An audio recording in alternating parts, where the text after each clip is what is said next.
नावाचं एक गाव होतं। तिथे भैरव आपल्या वडिलां आणि भावाबरोबर राहत होता। लहानपणीच आईचं निधन झाल्यामुळे घरची सगळी देखभाल भैरवलाच करावी लागत होती। त्यामुळे तो स्थानिक रेल्वेमध्ये कुलीचं काम करत होता। तसं तर भैरव शिकलेला इंजिनियर होता। आज सकाळपासून स्टेशनवर एक पण गाडी नाही आली। माहिती नाही काय झालंय। त्या दिवशी ओडिसामध्ये पण एवढा मोठा ऍक्सिडेंट झाला होता। देव करो त्यांच्या परिवारात सुख शांती असो। भैरव दिवसभर वाट बघल्यानंतर स्टेशन मास्टर कडे जातो आणि तिथे जाऊन ट्रेन वेळेवर न यायचं कारण विचारतो। आता तुम्हीच सांगा, जर असं चालत राहिलं तर आम्ही घर कसं चालवू आणि स्वतः कसे राहणार? मी काय सांगू भैरव, सकाळपासून फोन येत आहेत। आमचे हात सुद्धा बांधलेले आहेत। आम्हाला सुद्धा काही समजत नाहीये। कुंतीपूरमध्ये ट्रेन यायचं नावच घेत नव्हती। सगळे कुली आणि स्टेशन मास्टर सगळेच चिंतित होते। असंच काही आठवडे निघून गेले होते। तेव्हा भैरव आणि त्याच्या कुली मित्रांनी एक निर्णय घेतला। माझं घर तर आधीपासूनच गिरवी आहे। एक तर बेरोजगारीमध्ये आपण कुलीचं काम चालू केलं आणि आता हे सगळं। बरोबर बोलले भैरव भैया तुम्ही। सगळ्या जगाचं ओझं आपण उचलतो, पण आपल्या ओझ्याबद्दल कोणाला काहीच नाही माहिती। काय सांगू बाळा, माझं तर वय सुद्धा 60चं आहे। माझ्या घरी माझा अपंग मुलगा आहे, ज्याच्यामुळे मी काम करत आहे। जर असंच चालूच राहिलं तर आम्ही दोघं उपाशी मरून जाऊ। आपल्या सगळ्यांना स्टेशन मास्टर कडे गेलं पाहिजे। सगळे कुली मिळून स्टेशन मास्टरला भेटायला जातात। तो देशातल्या सगळ्यात मोठ्या बिझनेसमॅनशी बोलत होता। हे बघ, मी तुला जेवढे पाहिजे तेवढे पैसे द्यायला तयार आहे, पण चांगली बुलेट ट्रेन बनवणार कोण? ओडिसा हादसा झाल्यानंतर कोणीच ही जिम्मेदारी घ्यायला तयार नाहीये। पण तुम्ही आमचं गोष्ट तरी समजून घ्या। आम्हाला आधीच एवढा मोठा त्रास आहे आणि तुम्ही आहे की आमची परेशानी सुद्धा समजून घेत नाहीये। तो बिझनेसमॅन कुणाचीच ऐकत नाही आणि तिथून निघून जातो। ह्या सगळ्या गोष्टी भैरव आणि त्याचे मित्र मागून ऐकत होते। हे बघून भैरवच्या डोक्यामध्ये काहीतरी सुचलं आणि भैरव त्या बिझनेसमॅन म्हणजे त्या व्यापारीच्या माग धावत धावत जातो आणि त्याच्याशी म्हणतो, सर सर सर माझं ऐका तरी सर, शेवटी माझं बोलणं तरी ऐका सर। मला फक्त तुमचा 1 मिनिट पाहिजे, त्याच्यापेक्षा जास्त नाही। जर तुमचा वेळ वाया गेला तर मी माझं तोंड कधीच नाही दाखवणार। हा बोल, तुझ्याकडे फक्त 1च मिनिट आहे। जर माझा वेळ बर्बाद झाला तर तुमच्या कुली लोकांचा ठिकाणा नाही ठेवणार मी। तुम्ही ज्या ट्रेन बद्दल बोलत आहे ती ट्रेन मी बनवू शकतो। माझ्याकडे ती ट्रेन बनवण्यासाठी सगळ्या गोष्टी आहेत। ही गोष्ट मी मानू कशी? तुला म्हणायचं तरी काय? तेव्हा भैरव आपल्या जवळ ठेवलेली एक छोटीशी बुलेट ट्रेन त्या बिझनेसमॅन म्हणजे त्या व्यापारीला काढून दाखवतो, जे बघून तो खूप प्रसन्न होऊन जातो। तेव्हा भैरव त्याला म्हणतो, आणि मी पेशाने एक इंजिनियर पण आहे। तुम्ही फक्त माझ्यावर भरोसा करून बघा, मी तुम्हाला अशीच बुलेट ट्रेन बनवून देईल। इम्प्रेसिव्ह, चांगलं प्रेझेंटेशन दिलंय तुम्हाला। असंच पुढे जात राहा। मी तुला ही बुलेट ट्रेन बनवण्याचा अवसर देतोय। धन्यवाद तुमचा। मी ही गोष्ट नेहमी लक्षात ठेवेल। आम्हा कुली भाऊंवरती तुमचे हे उपकार कायम राहतील। व्यापारीने पैसे रेल्वे विभागाला देऊन टाकले आणि सगळी जिम्मेदारी भैरवच्या कांद्यांवर सोपून टाकली आणि भैरवनी एकदम तसंच केले। माझी इच्छा आहे की तू यावरती खूप चांगलं काम करावं आणि चांगली बुलेट ट्रेन बनवून दाखव। भैरव आणि त्याच्या साथींनी त्या बुलेट ट्रेनला बनवायची सुरुवात केली। सगळे कुली मजदूरांचं काम करायला लागले। सगळे एकत्र येऊन त्या बुलेट ट्रेनवर काम करू लागले होते। बघताच बघता त्या बुलेट ट्रेनला त्यांनी 4 महिन्यामध्ये बनवून टाकलं होतं, ज्याचा दौरा करण्यासाठी तोच व्यापारी म्हणजे तो बिझनेसमॅन तिकडे आला आणि हे बघून म्हणू लागला, वाह, ही झाली ना गोष्ट। मला तर हेच पाहिजे होतं तुझ्याकडून। तू जे काम केलंय ते दुसरं कोणीच करू शकत नव्हतं। कमी पैशामध्ये एवढी चांगली बुलेट ट्रेन कोणीच नव्हतं बनवू शकलं। हे सगळं फक्त तुम्ही दिलेल्या अवसरमुळेच संभव होऊ शकलं। भैरव, तू यांना ट्रेनची खासियत तरी सांग। ह्या ट्रेनची खासियत ही आहे की ही ट्रेनचं कधी दुर्घटनाग्रस्त नाही होणार। ही ट्रेन आपल्या आसपासच्या 1 किलोमीटरच्या दायऱ्यामधल्या व्हायब्रेशन सिस्टमवरती लक्ष ठेवते। या ट्रेनच्या 1 किलोमीटरच्या दायऱ्यामध्ये कोणती पण दुसरी ट्रेन येते तर ही ट्रेन त्या ट्रेनला सिग्नल देऊन ती ट्रेन थांबवू शकते। ही खासियत आहे याची। लोकांच्या फायद्यासाठी कोणती गोष्ट याच्यामध्ये? या ट्रेनच्या गेटमध्ये जेव्हाही कोणी जातं त्याला हे पडण्यापासून वाचवतं। आम्ही यामध्ये ऍडव्हान्स टेक्नॉलॉजी टाकलेली आहे। वाह, अद्भुत, मजा आला। त्या व्यापारीने भैरवला सरकारला पत्र देऊन रेल्वेचा एक मोठा अधिकारी बनवला होता. बुलेट ट्रेनची सगळी जिम्मेदारी आता भैरवच्या कांद्यांवर होती. भैरव एक कुलीपासून आता एक खूप मोठा ऑफिसर बनला होता. तेव्हा त्या बिझनेसमॅननी आपला एक डाव मांडला. या बुलेट ट्रेननी लोकांच्या मनामधली भीती काढून टाकली. खूप सगळे तिकीट्स विकत जात आहेत. चांगला मुनाफा होत आहे. एक काम कर, या ट्रेनचे पैसे वाढवा आणि सगळीकडे आपल्या कंपनीचं नाव फैलवा की ही ट्रेन आपण बनवली आहे. पण सर, हे अजिबात बरोबर नाही आहे. भैरवच्या मेहनतीवर तुमचा हा कसा काय होऊ शकतो? असेच केस पांढरे नाही झालेत माझे. मी तेवढी मेहनत केलीये. चुपचाप जे सांगतोय ते कर आणि सगळीकडे प्रचार करा की ही ट्रेन आपण बनवली आहे, म्हणजेच मी बनवलंय. आणि तसंच झालं. लोकांमध्ये चुकीचा प्रचार करून खोटी गोष्ट सांगण्यात आली की बुलेट ट्रेन भैरवनी नाही पण त्या व्यापारी बिझनेसमॅनने बनवली आहे. भैरव आणि त्याच्या साथींच्या पूर्ण मेहनतवर पाणी फिरलं होतं. बुलेट ट्रेन आपल्या हिसाबाने चांगल्यापैकी चालू झाली होती. भैरव बद्दल कुणालाही काहीच माहिती नव्हती. एक दिवस ट्रेनच्या गेट जवळ एक लहान मुलगा चुकून पोचला होता. वाव, बाहेर किती छान मौसम आहे. पाऊस पडत आहे. मी थोडं गेटच्या जवळ जाऊन बघतो. मॉम डॅड जोपर्यंत जेवत आहे तोपर्यंत तर मी बघूनच घेईल. तो मुलगा जसंच त्या गेट जवळ पोचला त्या ट्रेनचा सेन्सर खूप जोरात वाजू लागला, ज्यामुळे सगळे ट्रेनचे यात्री उठून इकडं तिकडं पाहू लागले. तो मुलगा ट्रेनच्या गेट जवळ पोचलाच होता की तेव्हा ट्रेनचा गेट आपोआप बंद झाला. माझा मुलगा, माझा मुलगा, माझा मुलगा, धन्यवाद. या ट्रेनचं खूप खूप आभार. तुला लक्ष द्यायला हवं होतं ना. मी एका मिनिटासाठी काय जेवायसाठी गेलो तर सगळं पलटवून टाकलंस. भलं हवंय ट्रेनचं. लोक त्या बुलेट ट्रेनने खूप प्रसन्न होते, पण त्या व्यापारींनी ट्रेनच्या तिकीटची किंमत खूप जास्त वाढवली, ज्यामुळे गरिबांना खूप कष्ट सहावे लागले. आणि हे सगळं बघून भैरव चिंतित झाला आणि तो त्या व्यापारीकडे जाऊन पोचला. हे तुम्ही काय केलं? किरायचे एवढे पैसे वाढवले. लोक यामध्ये चढतील कसे? पण मी तुमच्याकडून माझ्या बुलेट ट्रेनला हिसकावून घ्यायला आलोय. तुम्ही असं नाही करू शकत. कालचा आलेला तू मला शिकवतोयस. निघून जा इथून. बिझनेस असाच बनतो. पैशासोबतच पैसा बनतो. जर कोणी देणार नाही तर पैसे येणार कुठून? भैरवला ही गोष्ट खूप वाईट वाटली. त्याने खूप सगळे पत्र सरकारला लिहिले, ज्यामुळे व्यवस्था जरा बरोबर होऊन जाईल. पण त्याची ऐकणारं कोणच नव्हतं.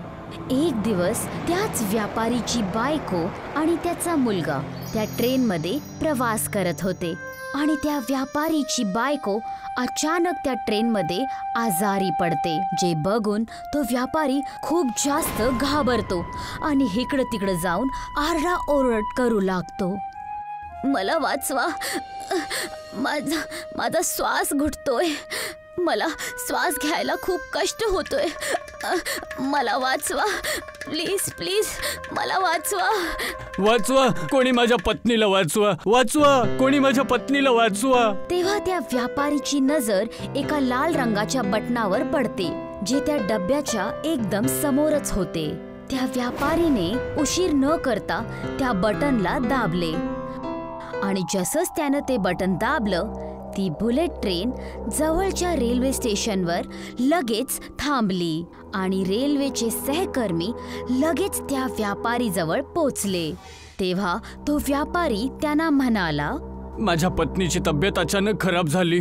कृपया करून हिला वाचवा. रेल्वे सहकर्मींनी अजिबात वेळ न घालवता लगेच त्या व्यापारीच्या बायकोला हॉस्पिटलला पोचवलं आणि तिचे प्राण वाचवले.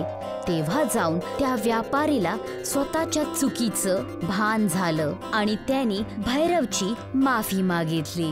भैरव, मला माफ कर. मी माझ्या आयुष्यामधली सगळ्यात मोठी चुकी केली आहे. हे देवाची काठी आहे जी माझ्यावरती बरसत आहे. मला माफ कर. मी तुम्हाला माफ फक्त एकाच गोष्टीवर करत आहे, जेव्हा तुम्ही या ट्रेनच्या किरायाला 1 रुपया किराया करताल आणि अशाच खूप सारे ट्रेन बनवताल. मला तुझ्या सगळ्या शर्ती मंजूर आहेत. आणि तसंच झालं. त्या बिझनेसमॅननी खूप सगळ्या बुलेट ट्रेन्स भैरवकडून बनवून घेतले आणि भैरवला रेल्वेचा खूप मोठा अधिकारी घोषित केला आणि बुलेट ट्रेनच्या तिकीटची किंमत कमी करून 1 रुपये केली. 1 रुपयाच्या बुलेट ट्रेननी आता सगळी लोक प्रवास करत होते. ते श्रीमंत असो किंवा गरीब, लोक आनंदात बुलेट ट्रेननी आपला प्रवास करू लागले होते. आणि तेव्हा त्या बिझनेसमॅननी सगळ्यांना खरी खरी गोष्ट सांगितली की बुलेट ट्रेनचा खरा करता धरता भैरवच होता. आणि बिझनेसमॅननी भैरवला त्याचा क्रेडिट दिला. त्यानंतर सगळी लोक आनंदात राहू लागली. जयपूर नावाच्या गावामध्ये मोहन नावाचा एक ठेकेदार राहायचा. प्रत्येक वेळी मोहन मजदूर यांना काम द्यायचा आणि त्यांचं घर चालवायचा. त्यासाठी प्रत्येक वेळी गावकरी त्याची खूप जास्त इज्जत करायचे आणि त्याचं म्हणणं ऐकायचे. तुझ्यासारखे मजदूर जर कोणाला भेटले तर त्याचे भाग्य निघून जातील. 7 दिवसाच्या कामाला तुम्ही 12 दिवसात केलंय. समजदार तर आहेत तुम्ही. मालक, आम्हाला तर वाटलं तुम्ही आमच्यावर रागावताल, पण तुम्ही आमची तारीफ कस काय करताय? अरे बेवकूफ, जेवढे दिवस काम तेवढे दिवस जास्त पैसे. तुमच्या सोबत मी तर कमवतच आहे ना. असंच मोहन चालाकीने लोकांना ठग करत असायचा आणि ह्या गोष्टीची कुणालाही माहितीही नसायची. काही दिवस निघून गेले. सरकारी रोड मी मागच्या वर्षी बनवले होते. त्याच्या पैशासाठी मी अजून भटकत आहे. तुम्हा सगळ्यांना आता तरी लाज वाटली पाहिजे. जास्त जोरात नको बोलू. हे तरी विचार कर की आम्ही अटले तुला पैसे देण्यासाठी तयार तरी आहे, नाहीतर दुसऱ्यांना तर आम्ही आत पण नाही घेत आहे. स्वतःला खुशनसीब समज. मालिक, आज काही झालं? तुम्ही आमचे पैसे कधीपर्यंत देणार? राणी, मी पण आज रिकाम्या हातानेच आलोय. त्यांनी आता तो उत्तर देणं पण बंद केलंय. आपले पैसे काही डुबून तर नाही जातील ना? हे देवा, मी माझ्या घराला कसं पाळेल? हे सगळं तुमच्या छळ आणि कपटामुळे होतंय. जर तुम्ही सगळ्यांसोबत चांगलं वागणूक असतं तर आज ही वेळच आली नसती. हा, मोठी आली मालकांना बोलणारी. जेव्हा पैसे होते तेव्हा मालकापेक्षा जास्त कोणीच चांगलं नव्हतं आणि आता पळून चाललीये. नाही गोपाल, तुला कोणाबद्दल काही बोलायची गरज नाहीये. तू माझ्यासोबत चल. पण मालक, मी बोललो ना, बस चल माझ्यासोबत. मोहन त्याचा मजदूर गोपाळाला घेऊन त्याच्या घरी गेला आणि त्याला म्हणू लागला, जेव्हा मी छोटा होतो माझ्या बाबांनी माझ्यासाठी फक्त हा एक रोड रोलर सोडला होता, ताकी मी याचा कधीतरी उपयोग करू शकतो. जर मी माझ्या मजदूरांना पैसे नाही दिले तर त्यांचा मला खूप मोठा श्राप लागेल. मग आता तुम्ही काय विचार करत आहात? काय करू इच्छिता तुम्ही आता? माझ्याकडे 2 अजून रोड रोलर आहेत, ते पण मोठे मोठे. त्यांच्यामधून जे पण पैसे येतील कमीत कमी त्यांना विकून मी माझ्या मजदूरांचं पोट तरी भरू शकेल.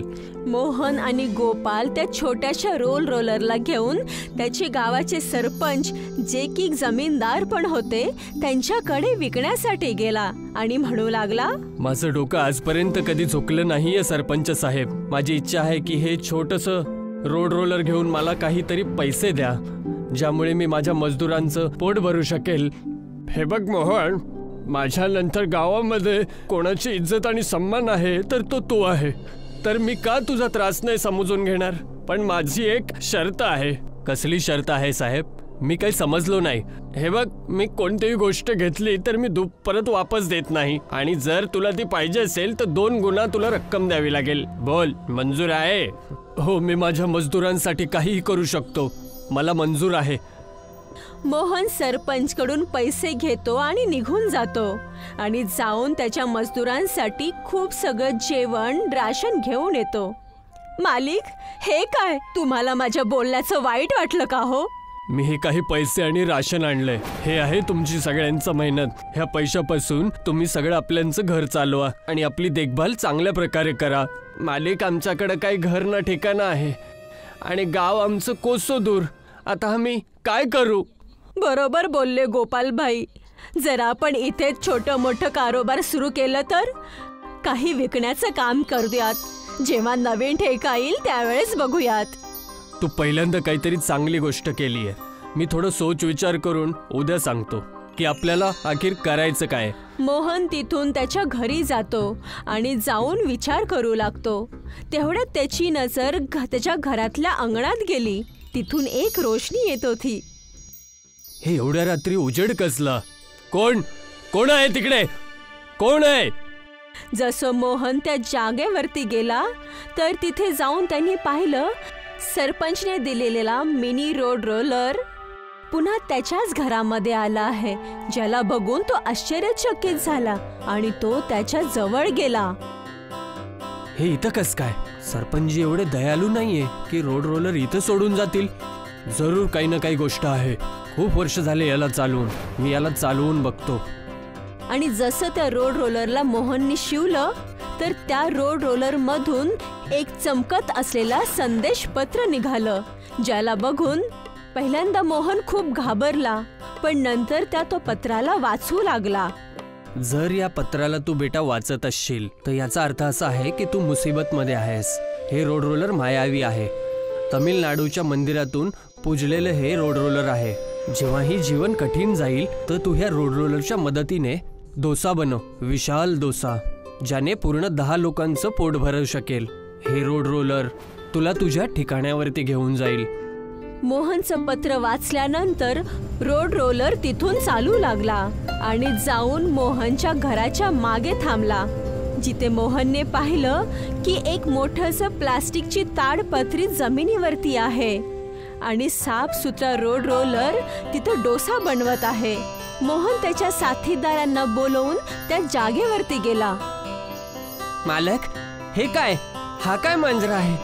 रोड रोलर, डोसा, हे काय होतंय सगळं? आता आपल्या सगळ्यांना कोणाकडेच ठोकर खायचीच गरज नाहीये. आतापासून आपण इथेच रोड रोलरचा डोसा बनवत जाऊ. काय? खरंच? या गोष्टीमध्ये माझ्या पुढे कोणीच जाऊ शकत नाही. तुम्ही बघाच आता. तर सगळ्यात आधी आपल्याला डोस्याचा आटा बनवायचा आहे. त्यानंतर याला मोठ्या ताडपत्रीमध्ये टाकायचंय. त्यानंतर त्यामध्ये मसाला टाकायचा आणि हा रोड रोलर त्यानंतर त्याच्यावरती आपोआप चालेल आणि डोसा तयार. आणि काय होतं? सगळ्यांनी असंच केलं. ताडपत्रीवरती आटा घातला. ताडपत्रीवरती आटा घातल्यानंतर रोड रोलर त्याच्यावरती चालू लागला. एकाच वेळी 10 लोकांचं जेवण तयार होत असायचं. बघता बघता मोहनने एक मोठंसं दुकान ओपन केलं आणि खूप सगळी लोक त्याचे रोड रोलर डोसा खाण्यासाठी येऊ लागले. आणि ज्याला बघून गावाचा सरपंच एकदम जळफुटा झाला. पापी, चोर, दुष्ट, तू तुझ्या शब्दावर नाही राहिला. तू माझ्या घरी येऊन हा रोड रोलर चोरून घेऊन गेलास ना. मी तुला बोललो होतो तू जेव्हाही घेऊन जाशील ना तुला 2 गुणा दाम द्यावा लागेल, पण तू माझी गोष्ट तरी पण नाही ऐकली. हे घ्या तुमचे 2 गुणा जास्त पैसे जे मी तुमच्याकडनं घेतले होते. आणि हे घ्या रोड रोलरचा डोसा जो रोड रोलरने बनवला आहे. अरे वा, तू तर मला चकित करून टाकलंस. नेहमी असंच सुखी राहा. आशीर्वाद आहे. आणि अशा प्रकारे मोहनने त्याच्या मजदुरांसोबत मिळून रोड रोलर डोसाचं दुकान पण उघडलं. सगळे त्यांच्या मनाच्या हिसाबाने राहू लागले आणि खाऊ लागले. सगळ्यांचं आयुष्य मोहनच्या रोड रोलरच्या डोसाच्या मुळे खूप चांगलं होऊन झालं आणि सगळे मोहनचा आभार मानू लागले आणि स्वतःचं आयुष्य चांगल्या पद्धतीने घालवू लागले.